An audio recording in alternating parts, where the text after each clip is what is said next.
decided to quit and leave KRC. Dutch Communications represents three Ugandans. To understand a man, you must understand his struggle. The world doesn't owe me anything. Your life will pay the price. People enjoy small in this life and they die when they have enjoyed a small thing. They have stolen our brain. When you die, what's gonna be the conversation between you and God? Poverty, I don't like it. Able-bodied individuals were sold. They were taken into slavery. Everything is possible. Ladies and gentlemen, greetings and welcome to yet another episode of our Ugandan Muka podcast. My name is Joseph Lombanyori, your host for this particular episode. On this episode, I'm so amazed to have one of our dear guests.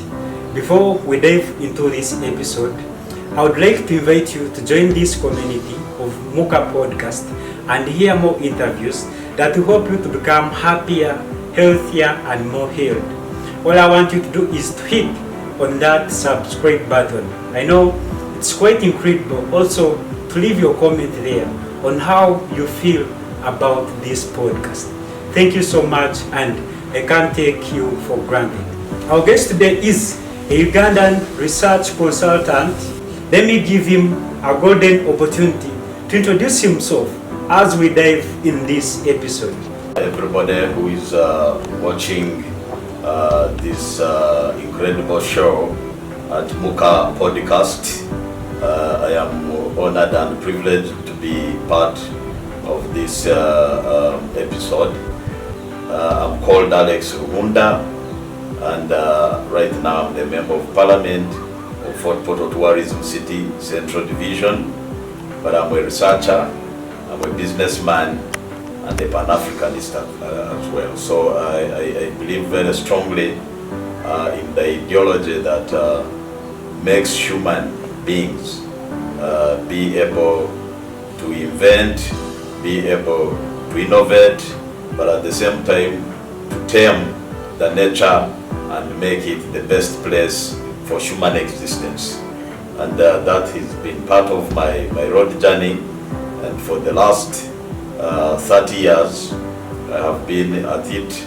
I've been struggling to make people have the inner belief through demystifying research, because research is one of the most important tools that one can use to advance development and humankind. When I was a young guy, right from primary school in Fort Portal here, I was thinking about the mission why I was born.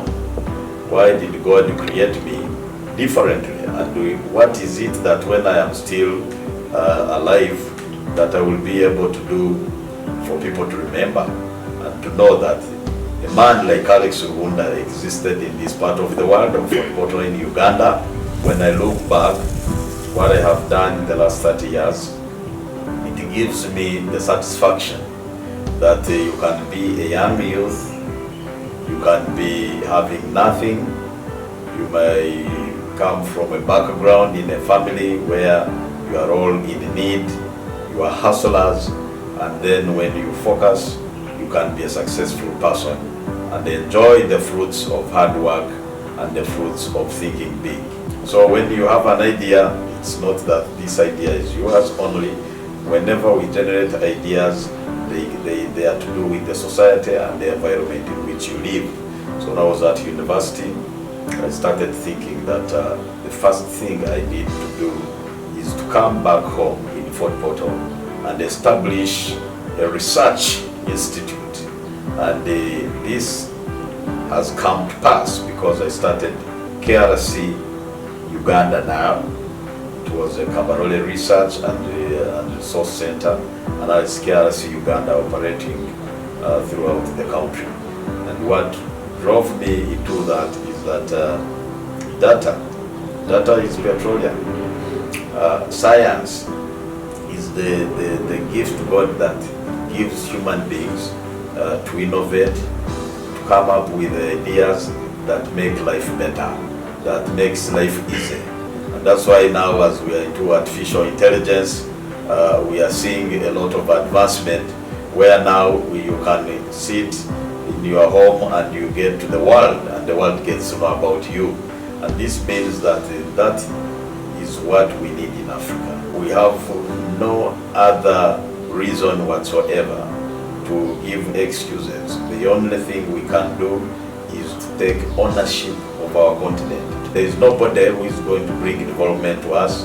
There is no one who is going to think for us.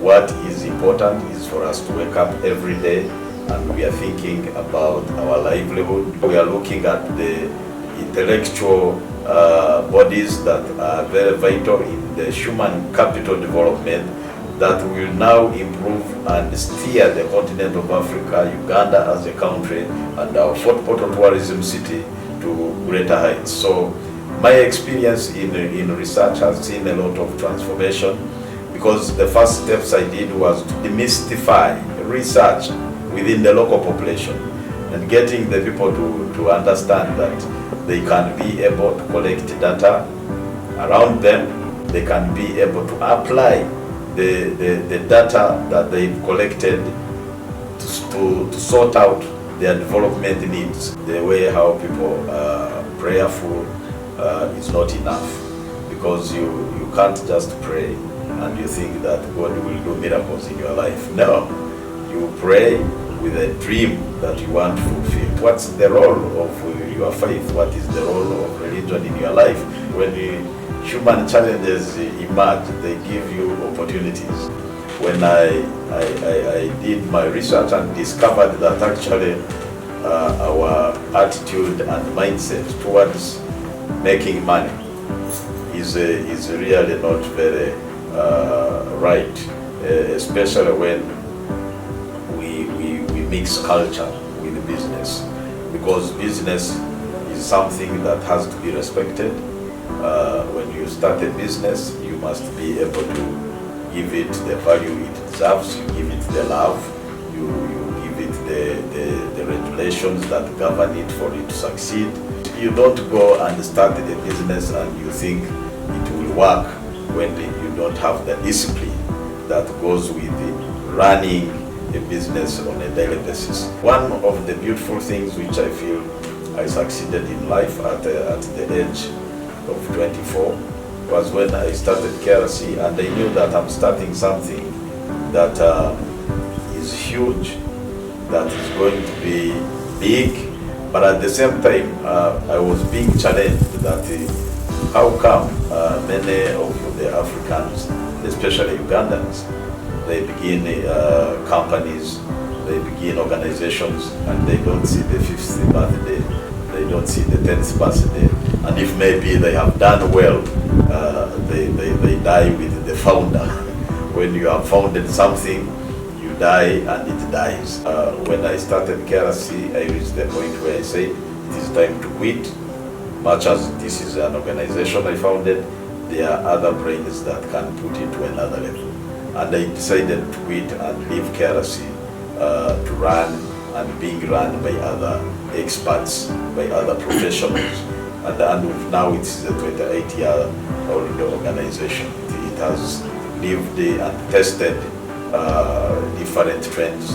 And I have a conviction that it will go on even after I have died. When I made an attempt at the age of 27, I said we need to make money, because we are not going to depend on donor monies. We are not going to depend on a favor from other people outside. But for us to build the capacity, we must build the capacity by making money, which will enable you to make decisions that addresses the needs of your time, and it is more sustainable, because you are profit driven. That's how we formed Dutch Communications. Dutch Communications represents 3 Ugandans who decided to come together to form a company, and this company is now 25 years old. It has run, smoothly, with challenges, of course, but we combine heads. The 3 of us, we sit and we combine heads. When I met my partners, and I said to them, look, we must think about that the next 1,000 years. We must do something that, after 1,000 years, it is still in existence. We do not want to disappear with the ideas. So if you're going to build a company, you must give it the soul that it deserves for it to continue for eternity.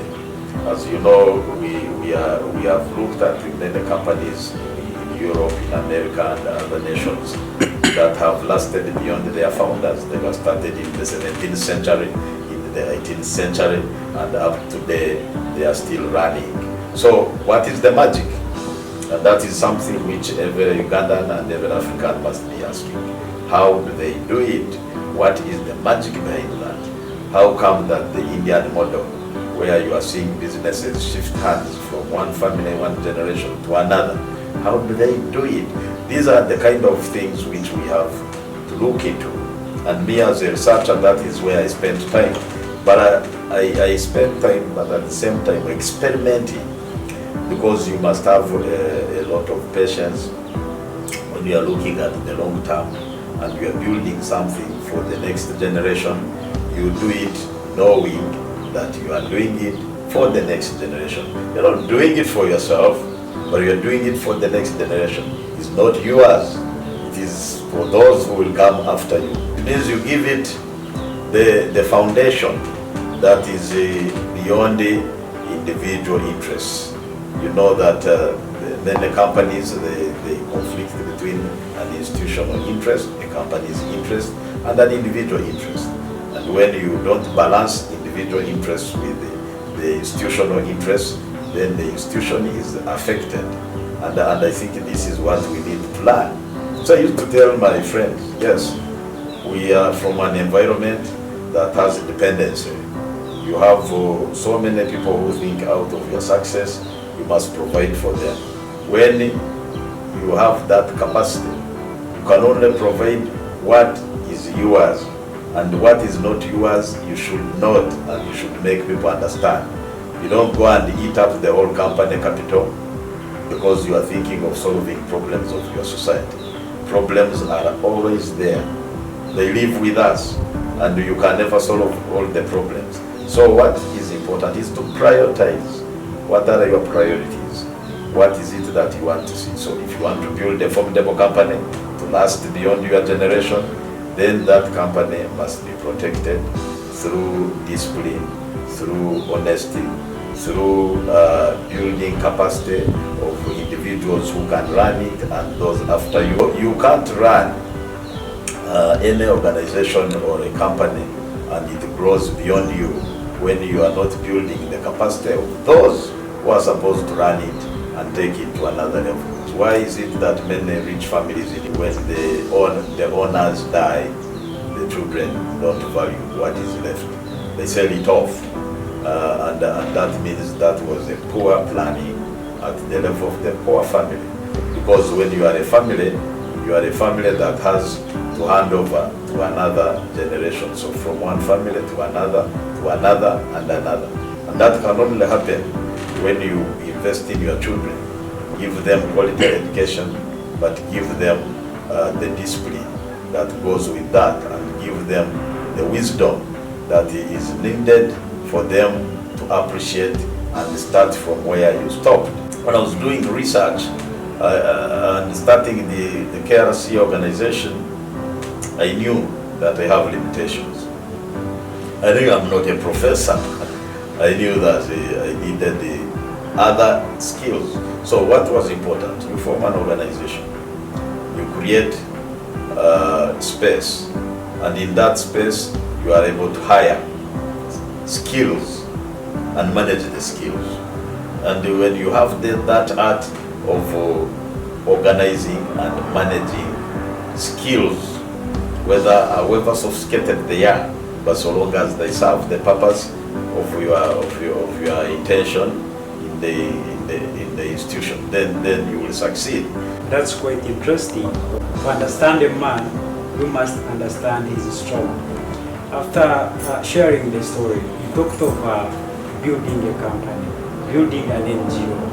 A young Ugandan youth would think of what is that is needed to start a reputable company that will last for years. The youth, we waste a lot of our chances, and knowingly or unknowingly. And many of them, they think somebody owes them a living. They think I need to be employed. I must get a job. Someone must give me a job. Now, when you think that way, you become a slave, because you are not seeing the gift that is in you, that God has nurtured in you, that you should be able to apply and then be a successful being. So the first thing that I did at that stage of development as a young person was to know that the world doesn't owe me anything. Nobody owes me anything. I hated personally being told what to do, because I felt that should be my obligation. If I have gone to school, the whole job is to go and study and get knowledge. So why should my parents keep telling me that I must really go and study? I mean, the best they could do is pay for me fees. When they pay, then that is my business. I have to go and really do my best. So I did not want to say I want to succeed because of my parents. I want to succeed because of myself. I want success. I love it. So why can't I be very happy with my success? Why should I say I want to succeed because my mother or father will be disappointed if I don't? No. The first person because when you make wrong decisions, yes, they affect the others, they will feel bad about it, but it is your life that will pay the price, because you are going to suffer with your wrong decisions. You are going to go into poverty, you are going to have agony in this world, because you think some other people have to be there for you and have to direct you and make you happy.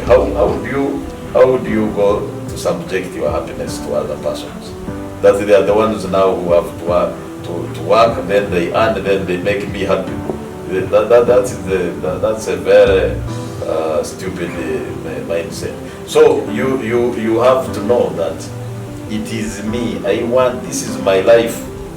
So I, Alex Ruhunda, I love my life, and one of the missions that I have when I'm still alive is to be happy. And I know that for you to be happy, then you must work for it. Happiness does not come on a silver platter. It means that you must work. So you want a beautiful wife, you get a beautiful wife. You want good children, you get them. But all those things, you work for them, because you have to make sure that you are doing things that give you satisfaction. So I would never go to hobnob with people who are not adding value to my life, who are not making me happy. I mean, I have to make a choice, because life is about choices. It is about that environment and space that you have where you add value and where you are appreciated because of what you are doing and where you see results. The road journey that we have on this planet is short, but it is how do you utilize the 70 years you are here, the 80 years you are here? People enjoy small in this life, and they die when they have enjoyed a small thing, not enjoying big thing. Yeah, I actually didn't say people. I just said the black guys. I just said the African. The Africans. Majority of our people, they die after eating a very small cake of the world. You set a very small target for yourself. They have stolen our brain. They have told us that the bigger cake is after you have died.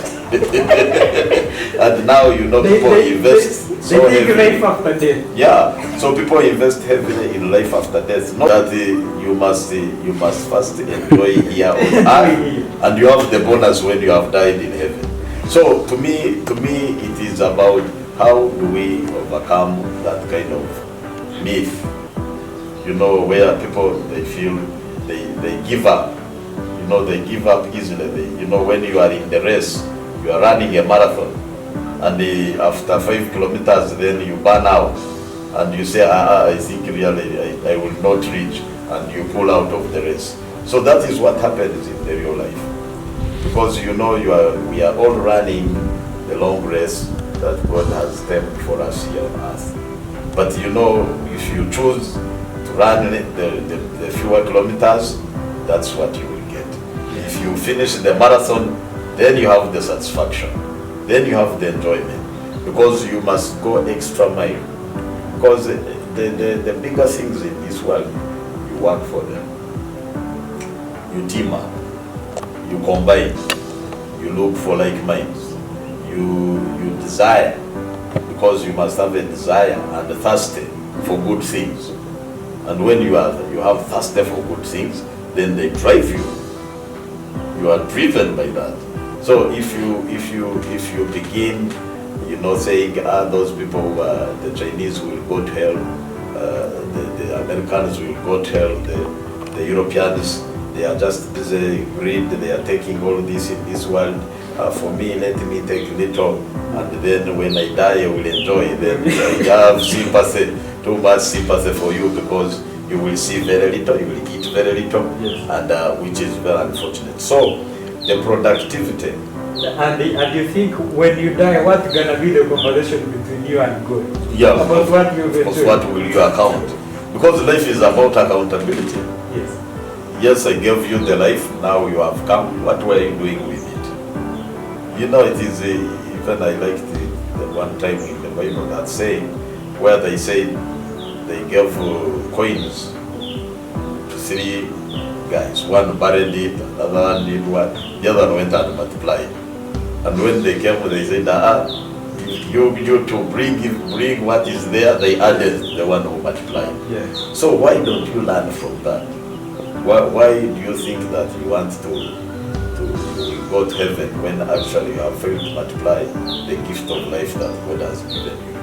And the gift of life, it means that is value driven. It's like when I came into politics, I could not believe that some homes were using 3 stones to cook. I couldn't. And they said, with all the technology, with all these ideas, people are still in Stone Age technology. Can you imagine? Did they not send children to school? What happens? Where is the problem? So it is that laxity where, some people get used, to environments that are really giving them less value. And then they get used to that and accustomed. They don't hate it. Because if you want to change something bad, you first hate it. But the fact that you don't feel angry about something, then your brain will keep closed. So for me, I said, I hate poverty, I don't like it, I don't like bad environments. I want something good, I want to improve. So that's why, like in my leadership, I'm looking at quality. I must get power to the people. We must get electricity, we must light up for people. We must get water, get people with water, clean water. We must improve our roads. We must have good buildings in our city. We must get investors who can focus on the long term of our city. So I am driven by that. I cannot sleep.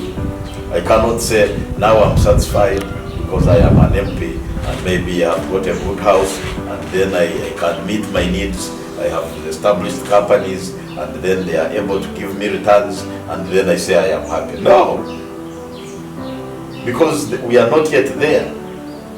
The uphill, the mountain to climb is so big. It is so big because the world has left us in many ways. And that's why when I started the Bridge Institute of Information Technology, I started this with my colleagues to see that we skill our population. We make people smart. And now we are talking about smart city, smart people, smart technology. As we are going to the close of this show, if you look at this country, Uganda, what do you think can be done for this youth to deserve better, to attract bigger things in their lives?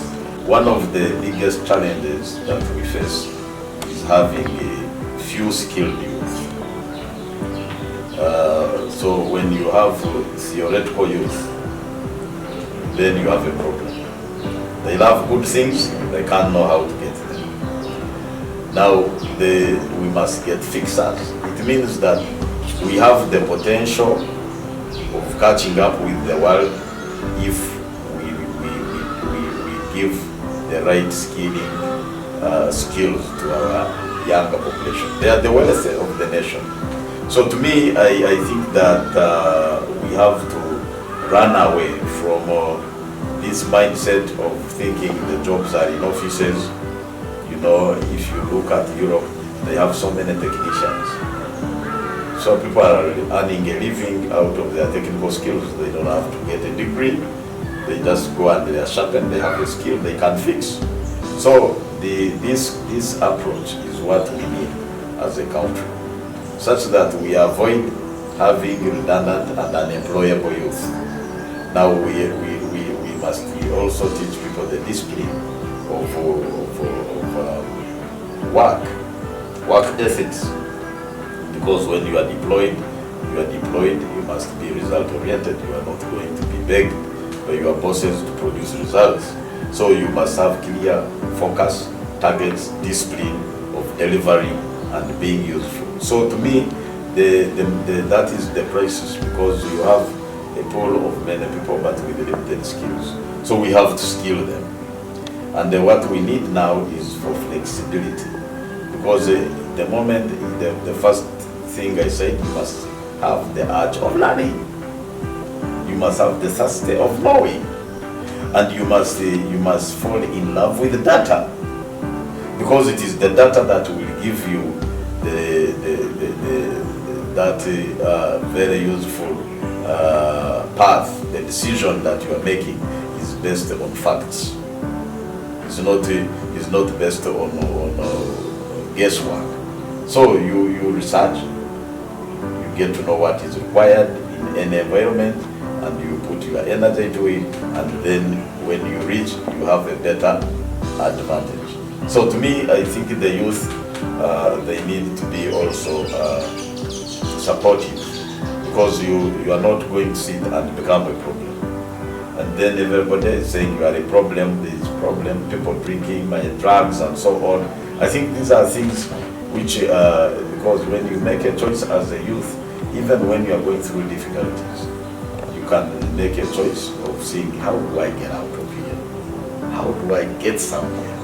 I don't believe in this business of exporting our labor for non-intellectual. Let's dive into the exact thing of exporting the labor.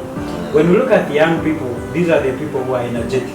Yeah. They have energy, they can do a lot of things. And this energy is being exported to the other people from different countries. If this energy could be used in our country, what do you think can be happening? Of course, we will do wonders. We will move very fast, we will develop very quickly.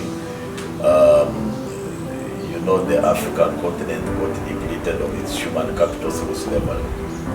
And when the continent was denied the human capital, then it had to collapse, it had to have weak systems, and it generated very limited knowledge. Because you have majority of your people who are being taken for slavery. And I think this is what people don't look back to realize, that actually, if we were left intact, the chances of us catching up with the outside world would be higher. But the fact that able-bodied individuals were sold, they were taken into slavery, that in itself means that they left a weak society.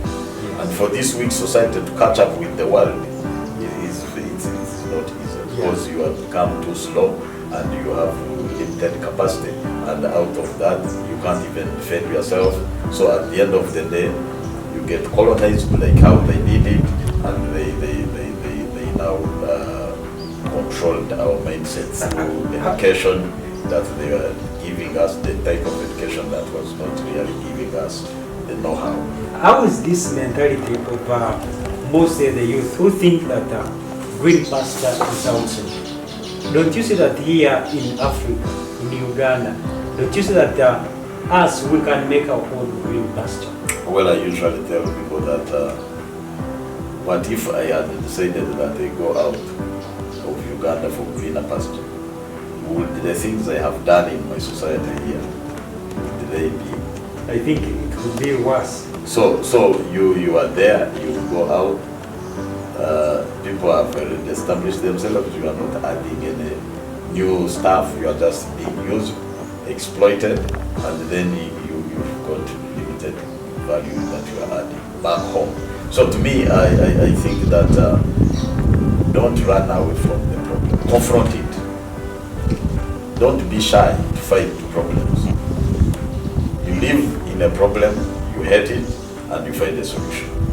And that's why me, with my Nixovoka spirit, where I say everything is possible. You're not gonna fail. No failing. No failure. Don't allow that in your vocabulary.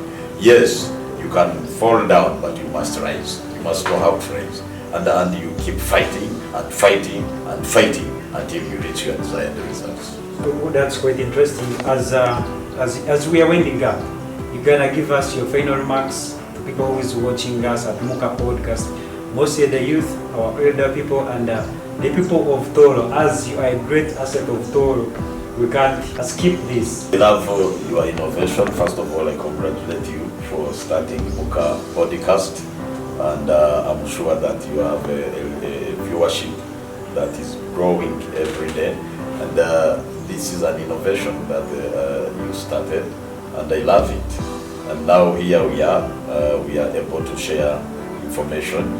I want the young persons to give them one of the tips is they must learn how to love greater persons.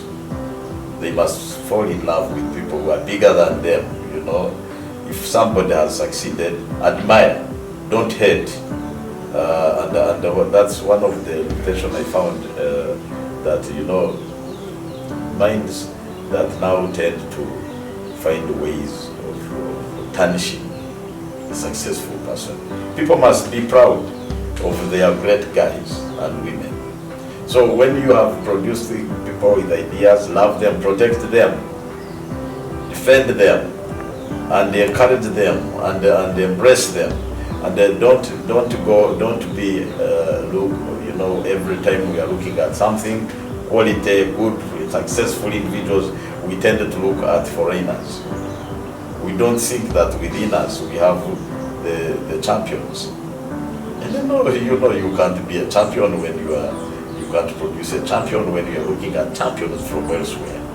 So if you want to get the best person in the world, we begin by believing in ourselves. And we can be champions, and we can champion ideas, we can champion talents, we can be champions, and we will be champions, and I am a champion.